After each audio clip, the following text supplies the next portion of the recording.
Hi, everyone. Thank you so much for joining us today. We're very excited to share this exciting topic with you.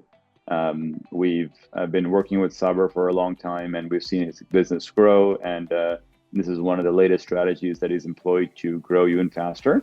So today we'll be talking about how Saber has used a virtual assistant to grow his business, to get more time back, and to spend most of the time on the things that are most important for his business growth. So we'll do a quick round of intros. So my name is Ansar. I'm our VP of Sales and Marketing, and work very closely with all of our customers in North America. Usman, over to you. Hello everyone, my name is Usman. I started RepairDesk about 10 years ago. And yeah, I want to keep it short today. So over to Saber, who's the man of the hour. Thank you, Usman. I've been in the cell phone industry for the past maybe 15 years now. All I can say is I love this industry, and one of the key things about this industry is it's always innovating. And this is another way or another secret that helped us innovate in the industry. And I'd love to share it with you guys. Okay. Amazing. Thank you for that. All right. So just a quick introduction to RepairDesk for those of you who don't know. Right, we are the leading repair shop management software that handle everything for your repair store, whether it's ticketing, accepting payments, helping manage your inventory with all the integrated suppliers that we have, appointment scheduling, and also CRM and employee management. So these are just a handful of features that we have. There's a lot more that we do, and we'll definitely cover some of that during the presentation. But really, we want to keep it educational. We want to talk more about Saber's story so you all can learn from his firsthand experience. And when we think about virtual assistants at a high level, the goal is always to have technology as your baseline, right? So having a strong point of sale system like RepairDesk to set you up for success, and then whatever technology cannot automate or whatever technology cannot do for you, then adding a human layer on top of that. To help your business grow. So that's how we think about this topic. And as you see Saber's presentation today, you'll see how he was able to set a strong baseline with RepairDesk and then use people's help to further grow his business. So with that, Saber, I will hand it over to you, and please take it away. Yeah, thank you. All right, so the power of VAs. VA's been a complete game changer for our business. We've benefited from our VA team tremendously, and I want to share a few things with you. So first thing, why did I consider a VA? I considered a VA to potentially expand and delegate a lot of the tasks that I currently handle, or I was handling myself, or my current in-house team was handling. Finding the right fit. So finding the right fit is something that we're going to cover. Training and onboarding, that's something that we're going to cover as well. And tasks delegated is another role or another key thing that we're going to cover as well in the presentation. And the whole benefit that RepairDesk did to help us grow with our VAs. That's something that we're going to cover as well. All right, so the core tasks handled from our VAs was call management. So one of the key things that we had was with the help of RepairDesk is our phone system is through PhonePro, and PhonePro allowed our VAs to be able to answer our calls after hours, to be able to monitor our calls, and to be able to send SMS to our customers. So one of the biggest things that we were able to benefit is follow-ups. So basically, within our team, one sec. So within our team, callback management and recall standards. So within our team, when we're able to get our customers calling the store, one of the key things our VAs do is they monitor each and every call that we get, and they follow up based off of that call. So if a customer is calling for an iPhone 11 screen repair, our PhonePro system would automatically send the customer a SMS with our address, but as well as our VA team within the monitoring the call, they'll make sure whether that customer comes into the store or not. And if they don't, we would follow up with that customer. Backend and operation daily admin. So they're reporting to me on a daily. They're recording keeping, SOP implementation, Facebook Marketplace and lead replies, and posting and updating listings. So one of the things is we market online heavily. And so within our VA teams, they are handling the leads. We get over 100 leads a day just on Meta. So they're handling the leads, they're following up on the leads, and they're also posting ads for us. So, Saber, a quick follow-up question on this. When you didn't have a virtual assistant, how were you doing this? Were you doing this yourself? And what were your challenges at that time? So we were handling it in-house, in store. So basically our sales team was handling the leads, following up on the leads, but also taking care of the customers. And that could potentially get overwhelming.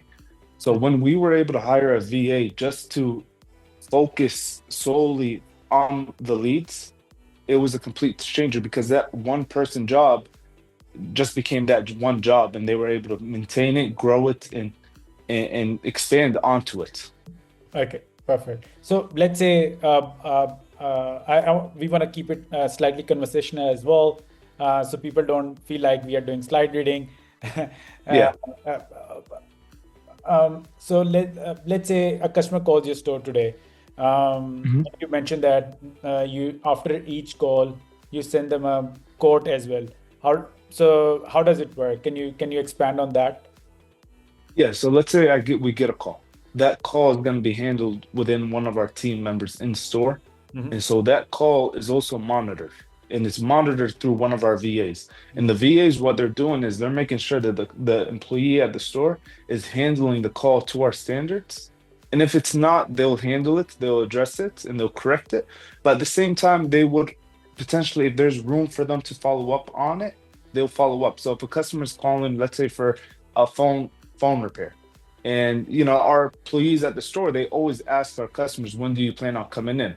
The customers, they will tell them whether in an hour, whether in a few hours, etc. So our team of VAs are always on it. They're, with the help of RepairDesk, they're either tracking whether that customer came in or not.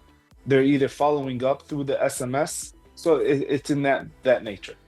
And that's a great point you highlighted, because one of the things I've noticed is previously I used to see posts that our phone keeps ringing and we don't answer it, which is not a great sign, because if you're running a business, you need to run it as a sales organization where you're trying to convert every opportunity you can. And since it's very hard to find dedicated people, and we'll talk more about it in the slides as well, you can outsource some of the work to people outside US. And okay, so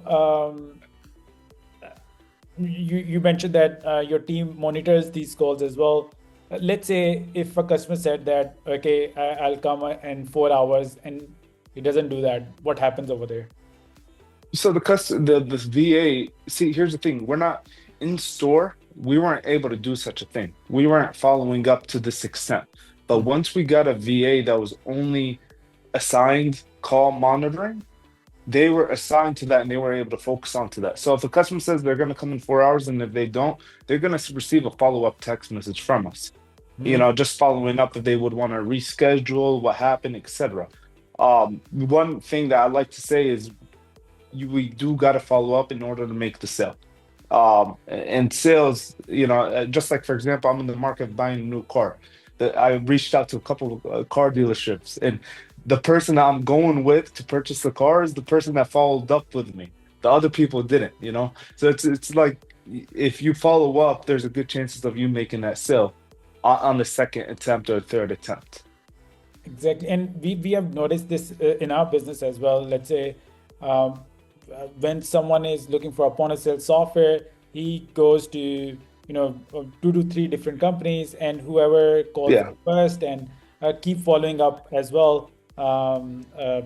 Chances are you'll end up working with them. Correct. I just want to talk about one last thing, and then we'll move to other slides. Yeah. You mentioned that you get 100 leads through Meta. I've done some of your ads on Instagram as well, which is great. So let's say when you didn't have a virtual assistant, was there a time where customer requested some information and you were not able to respond them right away, and you lost some Yeah. opportunities? Yeah. So what we've learned is two things. First thing, customers like a human interaction. So we're able to potentially implement AI to automatically do automatic response. But AI isn't going to reply to this human the proper way, potentially. A human likes to talk to a human. I don't know if you ever called the call center and you're like, you just can't wait to get a human on the phone. You got this, virtual assistant that's just, or this AI robot, whatever, trying to talk to you. A human likes to talk to a human. And that's one thing. The second thing is speed. Speed is currency, in a sense. So, if we don't reply to and this is something that we've experienced, we would get leads, we would reply to them after an hour or two if we were handling it in store, and we would miss out on our opportunity. So when we got our VAs assigned to just handling the leads online, it was a game changer, because if you send us a message, we're going to respond back to you within a matter of a second or within a minute, So I was saying is basically responding to our customers within a minute or less was a complete big change, and having that conversation, because you might be interested in purchasing a new phone at this moment, but maybe 20 minutes down the line, you might change your mind. But if we're able to cherish that lead instantly, it was also a big game changer. Okay. Absolutely. Yeah. So why offshore VA hiring makes sense? First thing, lower costs. It's affordable, full-time support. Second thing is access to talented people. I mean, you'd be surprised of talented, skilled people that you can potentially get from all over the world. You don't have to limit your team to the city that you live in, or the city that you have your store in. You can literally recruit anybody anywhere around the world. Time leverage. I focus on growth. So having team to work all around the clock was a game changer as well. Plus scalability, grow without expanding in-store team. Okay. How to find and onboard the right VA. Job platform. So the biggest thing for us was LinkedIn. So we would potentially post a LinkedIn ad from anywhere that we're looking for. So if we're looking for someone bilingual, we're going to post that LinkedIn ad in a country that we're looking for a team member, either from Mexico, from Colombia, to wherever. If we're looking for someone Spanish speaking, we'll post that ad in a Spanish speaking country. Prioritize good communication. So we just prioritize good communication. Clear testing and expectation. Nowadays, I currently have my VAs interview other VAs. So I'm no longer handling the onboarding process. I'm currently having one of our VAs hire and basically test anybody that we would potentially bring on board. And having a strong SOP, before we bring anybody on board for any test, we would want to have a strong standard operational procedure to be able to give them the blueprint of what they potentially need to do. And a good tip that we have is it's not about giving tests, it's about building ownership. Getting someone to potentially to be having an understanding of whatever test that we're giving them. They're the leader in that, and they're owning up to it. So Saber, this is my favorite topic, people management. Although I feel most of the time I suck at it, but still. So what were some of your learnings? Obviously, when you hire someone for the first time, were you able to find the right person on the first time, or what were some challenges you faced? Uh, Yeah, yeah. So like right now, there's never a shortage of VAs. So literally, if you post one ad or just one job opening in a right country, you might get 100 applications overnight. okay. And just asking the right questions, making sure they're long term, making sure that they're going to be up for the job, and getting to know them as a person. Really getting to know them, who they are, and how's their livelihood, etc. Of course, I've made wrong hires in the past, but we would automatically know they're the wrong hire, and we'll just keep it going after that. No wrong hire stayed with us for more than a week. But alhamdulillah, we do have long-term team members. I do have VAs that's been with us for over 3 years now. So alhamdulillah, on to that. But it's a process. Okay, okay. I mean, a couple of things I believe which can can be helpful for other people's, like hire slow, fire fast. I mean, it's a famous saying Yeah. where you don't try. I mean, if you like to if you spoke to someone, look for references and try to speak with other candidates as well.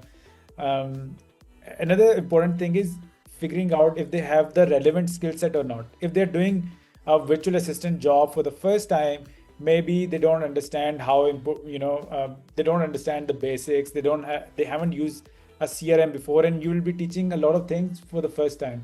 So it should not be on your expense. So try to find someone who has done this before, and who's really hungry as well. Because Sure. you don't want to hire a VA who's doing a job on with two different companies. So you can use tools Sure. like Time Doctor as well. So you can monitor their screens as well, if they're what kind of software they're using, or if they're not slacking as well. Because if they're answering your phone system and they're not answering, then you, There's an out. yeah. And Yeah. so while I mentioned that, how do you ensure that your VAs are doing the job they're supposed to do? So throughout the day, we monitor them, making sure that leads are being answered, their jobs are being done. So throughout the day, I'm personally monitoring them. But at the same time, at the end of the day, they always send me reports, and I look over the reports in detail. So if one of our VAs that's handling leads sends me the report of how many leads that they gotten, I go back, track, and potentially double check onto the report that they've just submitted to me. But as well as we monitor throughout the day. And for example, one of our VAs, they handle our marketplace messages. And marketplace, it's through IP address, so I can't give this VA direct access to our marketplace accounts. So what we do is we have them log in through like Team Viewer onto our computers in store. So we're actually monitoring them live. So we're seeing how they're responding live through our monitor in the store. So it's throughout the day monitoring, seeing the reports and backtracking from there. Okay, okay. I don't Yeah. have further questions. We can move to the next slide. So common mistakes repair shops do. No clear roles or SOP. So when you bring on a team member, especially a VA, you want to have a SOP. You want to have a standard operational procedure for this VA. You want to be able to outline exactly what they're responsible for and what their job is going to be. Um, no weekly meetings. You got to touch base with your team on a weekly basis, at least to bare minimum. Just having on that weekly touch with your VA. You'll see some things, and they'll share things for you to potentially improve together. No feedback or performance reviews. That needs to be done. Assuming that the VA will figure it out. That at the end of the day, no one's going to care about your business more than you. So you have to put the initiative of being in the forefront on, especially a team member like a VA. Treating VAs as disposable. VAs they're not working in store with you, so they're working remote. So if they feel like they're easily disposable and they're easily replaced, they're not going to give you their heart. They're not going to do the job with love and care and respect if they're going to feel like they're just a disposable. And a rule, Saber's rule: have at least one weekly meeting and make your VA feel part of the team. In reality, there's things that we do, the small treatment that we do, like for example, remembering employees' birthday and sending them extra money on their birthday, or just congratulating them on things, and just having a heart with the VA takes a long part, because they're going to take care of your business as well. We have one question from Jeff. Can you share example of SOPs you have created for some of the SOPs you have created for your virtual assistants? Yeah. So for example, when it comes down to call monitoring, we have a firm document, standard operating procedures for the VA to know exactly what to do in what scenario. So for example, one SOP we have is if a customer calls angry and upset about anything, and if there's the sales rep over the phone doesn't handle it properly, it automatically, that call recording gets sent to me personally with the customer's phone number, and I address the situation from there. So that's a procedure we trained them on, because that saves us from a negative review potentially if the employee doesn't handle the or the problem correctly. We had customers that, for example, I don't know, we put a screen on the customer's phone and the screen is defective and the customer's out of state. The store employee behind the counter with customers in front of him, he's not going to be able to handle that situation properly just right there off the bat. So if he handles it incorrectly, and the VA automatically is monitoring these calls and notices that it wasn't handled correctly, it gets passed on to me. That's one thing right there. As well as like following up. So we have a procedure of following up. So we don't follow up with each and every customer, but we follow up with the customers that they gave us their word they're going to be at the location in an hour, for example, and they haven't came. We're going to follow up with that customer, and that's the VA's job to follow up on. Mm-hmm. And do they have any targets to meet as well, like how many customers should walk into the store, or just a... No, but for our VA, for example, for our VA that handles our leads, so they're always consistently following up with the leads that we've gotten in the past days as well. So their job is to make sure that we're getting sales. So we focus a lot on phone sales as well. So their job is to make sure that we're getting sales, and they have targets onto how many customers come in to, for example, apply for financing. They have targets that they need to hit onto how many customers apply online. So they have that sort of targets that we have for the team that handles and nurtures the leads that we get. Okay. All right. RepairDesk empowers VA's integration. So integrated phone system, route and track calls like in store. One thing that I don't know what we'll do without it is the call recording. We've saved a lot of negative interactions. We have a saying, customers, they call the store before they come in. So how that phone conversation goes will determine whether that customer comes in or not. So we've saved a lot of sales from just monitoring the calls. And that's something that we were able to do with RepairDesk's help. And also another thing was ensure every call is returned. If we get calls, 3 calls at one time, we might miss one call in the store. And so our VA is currently on it. They would notify us, hey, this call hasn't been called back. It's been 5 minutes. Could you please call it back? We might get calls before hours. The VA is making sure that those calls are being answered. And that's something that RepairDesk helps us with. We're consistently getting emails, and through the portal itself shows you the missed calls. Automatic texts, that's been a game changer. Like literally, if you call the store, you get the address automatically texted to you. Not a lot of stores do that. boosts customer satisfaction. Like for example, follow-up text messages that boosts the customer's satisfaction. Integrated payments, VAs assist customers remotely. You stay in control.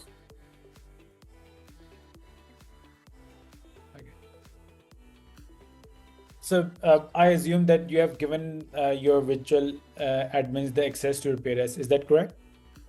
Yes. Okay, correct. That was one of the questions in the Q&A. So just wanted to highlight that. Yeah. Good. Yeah. More RepairDesk tools that help VAs. So appointment scheduling, VAs can manage bookings, CRM access, update customers info easily, inventory support, help with stock and orders, phone Pro answer calls and respond to SMS. Phone Pro answering calls and respond to SMS. That's the key right there. Is that's where we've implemented this maybe 6 months ago, and it's been a complete game changer. Just having the understanding. I'm not in the store all the time. Employees, they might go through mood swings, so just having a standard within how the phone needs to be answered and just monitoring each and every phone call through our VAs been a complete game changer, because we've saved a lot of sales just through that.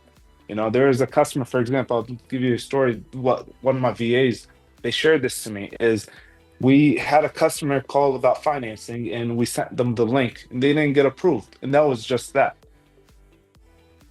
In the VA, she monitored the call. Time went on, the customer didn't get approved. She called the customer, sent him another application. They got approved. So that that transaction just got saved because she was able to monitor the call and follow up on it. And if we didn't implement the monitoring calls, that sale would have just been missed out on. Central dashboard, all tools in one place. Quote from Saber: most repair shops don't even offer SMS. RepairDesk was a game changer. So SMS, nowadays people don't like talking on the phone like as how they used to. They would rather text us, and having our phone number linked to PhonePro was a game changer for just having an interaction with the customer, being able to have SMS back and forth with the customer. So Saber, 6 months ago, you were using what phone system you were using? Spectrum. And so I believe with Spectrum, let's say if someone calls you, you're not able to go back and listen to the call recordings. Is that correct? Yeah, we didn't have that. Okay. So with this, you can obviously listen to the call recordings. And just like Ansar mentioned that since we are a technology company, we want to build automations as well. We also have a public API as well, where you can consume and use Zapier or integrate with AI tools as well. So you can do these call analysis.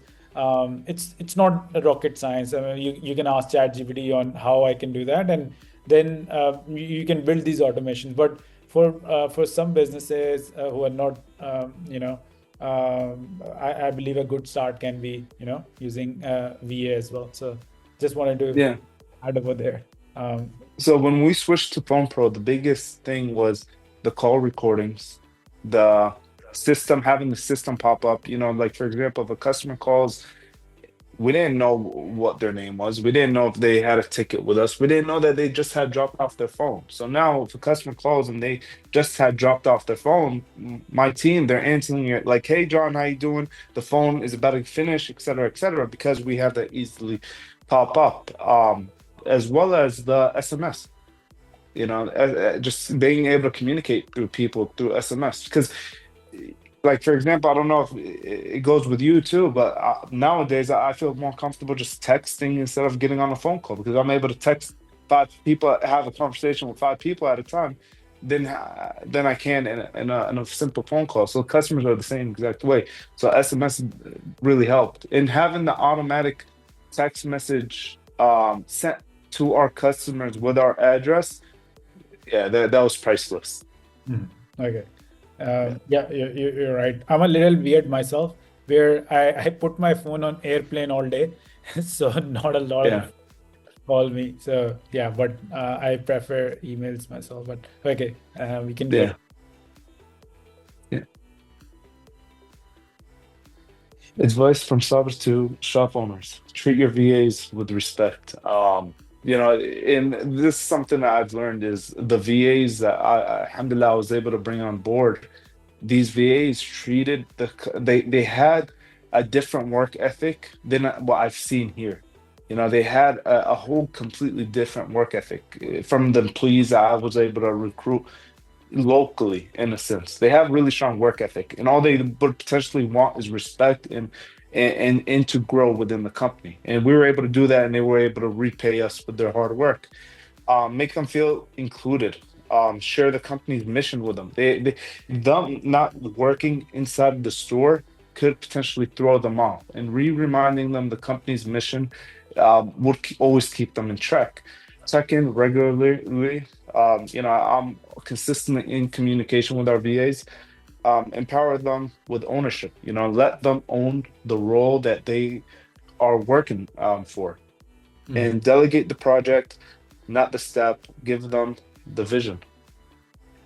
So Saber, what chat tool do you use with them? Do you use WhatsApp to coordinate, or use Google Chat with your? We tried Slack, we tried Google Chat, but one thing that we've always went back to is WhatsApp. Yeah, WhatsApp was the easiest. Yeah, I mean, I personally like WhatsApp as well. It's very popular outside US and South Asia, and so yeah, that always works. So let's say if a virtual assistant is not doing a good job, how do you share feedback? Do you share direct feedback, or you use a sandwich approach where you say good things and then bad things, and then Yeah. So there's this book that I've read. It's called 1 Minute Manager, right? And so it's more like a sandwich approach. So it's giving them what they're doing great at, but also outlining what they need to improve on. And that helped dramatically, because what they're doing great at, they're only going to do it greater now because I appreciated them for it. And then what they need to improve on, they're going to take it in and they're going to consider it and they're going to improve onto it because we had that conversation. Okay, makes sense. And how many? There's a question as well. How many VAs do you have at the moment? 4. So we currently have 4, and each person on our team is focused onto their particular role. Okay. And out of these 4, there's one top one that I honestly consider like as my assistant. So I give them tasks of whenever we want to hire a new VA, they're the ones to recruit. They're the ones to implement new strategies. So they're with me alongside of things. But currently we have 4. Each and every one of them is focused on a particular role. Okay. And so you talked about that you have 4 VAs. Answer, you wanted to add something? Yeah, just a quick question. Saber, could you share at a high level what those roles are? I think that'll be helpful for the attendees. Yeah. So one particular role, well, two currently virtual assistants handle our leads. These leads that we get have to be answered almost instantly. And so within these 2 virtual assistants, they're currently responding to the messages almost instantly. So from across all Meta platforms, from WhatsApp to Instagram to Facebook, they're on it. The second role is call monitoring. They're monitoring each and every call that we're getting. We get good amounts of calls, and the follow-ups the following up is what particularly takes time. And so there's one VA just designated to do the following up. And then the 4th role is the VA that's honestly just looking over a lot of things. And that's basically almost like my right-hand man that's looking over the other VAs, making sure everything is on track, and anything that we're looking to grow as a company, they're with me and assisting me with. Okay, this is helpful. We can go to the Awesome. next. Thank you.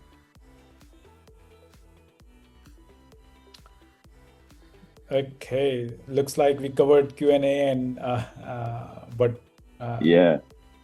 Yeah, I think we answered all the questions that came in, so that's great. If you have any more questions, please put them in the chat box. And I think, yeah, Saber, that was very helpful. Thank you so much. Right, so I think the key takeaways, especially what I took away, right, is figuring out how you can reduce stress on yourself, so you can focus more on growing the business. I think we got a bunch of actionable advice on how Saber is growing revenue. My favorite as a salesperson is the right time to contact. If whenever a customer or prospect is contacting your store, they're definitely contacting 5 other stores as well. And especially when it comes to your phone, right, we can't seem to live without them.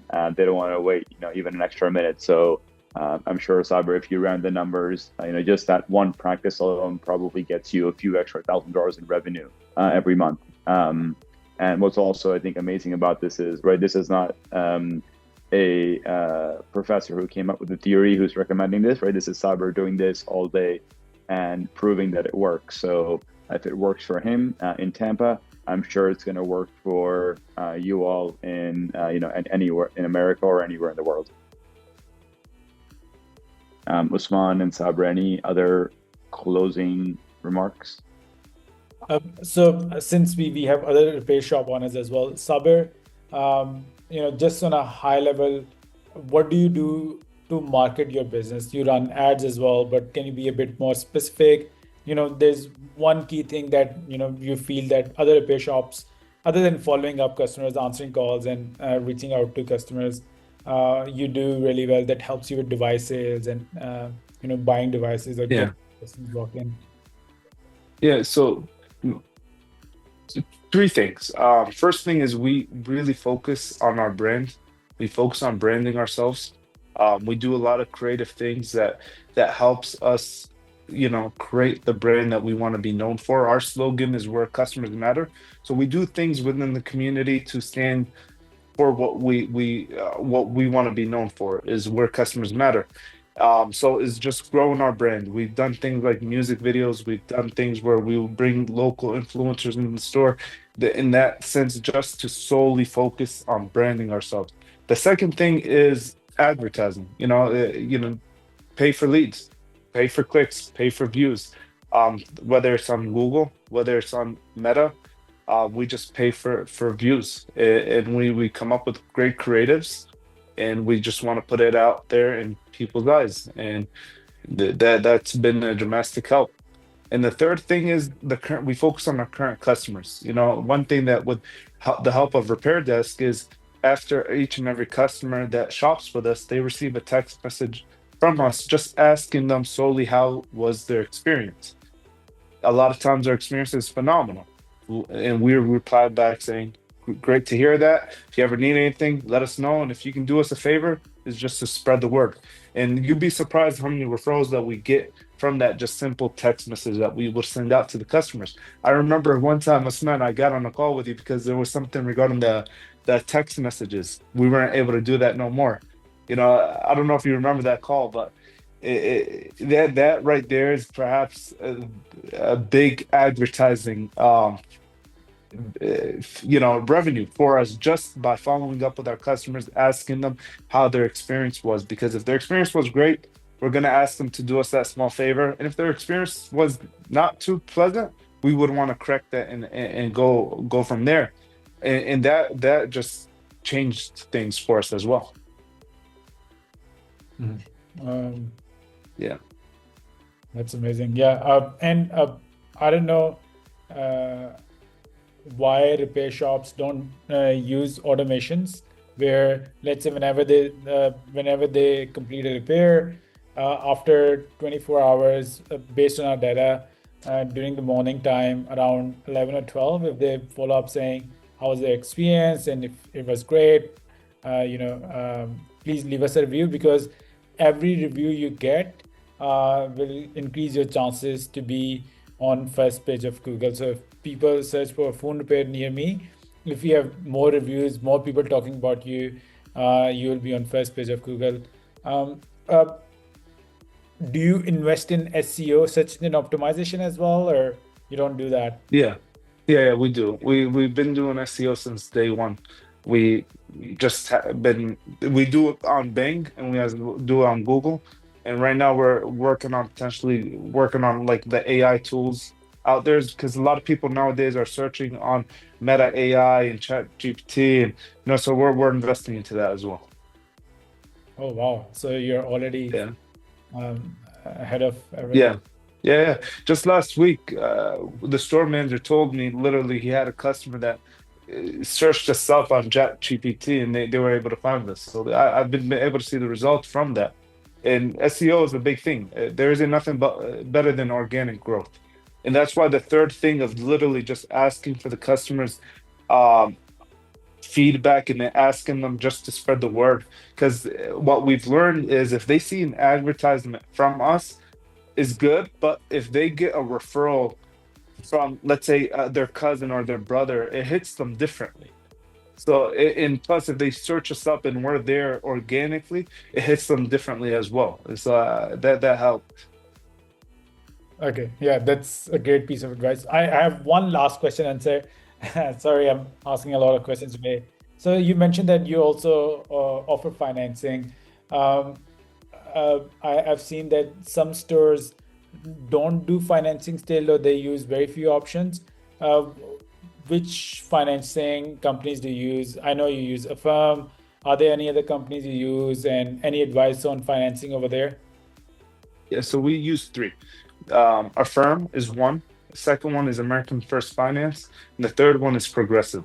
And there's customers that prefer Progressive. We get customers as well through these finance companies. So a customer that might have went to a furniture store in the past and used Progressive, if they're in the market of a new phone, they might look us up through the Progressive website, and we might get customers through that platform. And that's why they would only prefer Progressive in a sense. And same thing with the firm. They have a platform. If a customer is looking for a phone, they're going to search up a phone, and we're going to come up right there and then. And so we use those three, and there isn't like one that's better than another. They're all great. They have their own customers, I would say. Okay, all right. Perfect. Well, thank you so much. I don't have any questions. Answer if you have any questions. Awesome. No, Saber, thank you for your time. This was very educational for me as well, and I really hope the folks benefited as well. And yeah, thank you for giving actionable advice. And we hope the next time we talk, you have double the number of stores and double the number of VAs as well. Thank you. It's a pleasure. I appreciate you all. And if anybody wants to reach out to me and have any questions, feel free to. I'm sure my information is within the emails. But yeah, I really appreciate you, Usman and stuff. All right. Take care. Thank you so much. Thank you, everyone. Thank You got it. Assalamu alaikum.